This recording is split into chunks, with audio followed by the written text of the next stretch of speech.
On this day in history, the story we celebrate with hearts and roses began as something far darker.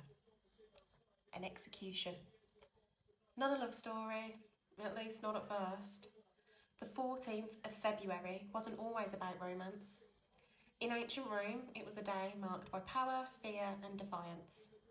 A man named Valentine, a priest or perhaps a bishop, depending on which version you believe, stood against an emperor's command. And that decision would cost him everything. The emperor was Claudius II. Legend says he believed that single men made better soldiers, less distracted and less tied to home, so marriage was forbidden. But Valentine continued to marry couples in secret. Quiet ceremonies, hidden vows, love made illegal. Eventually, he was discovered, arrested and sentenced to death.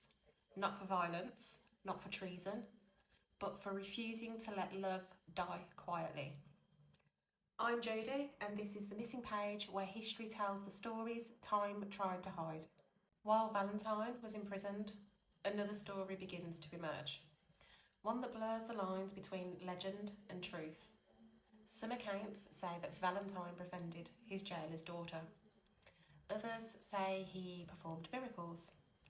And then came a letter signed from your Valentine.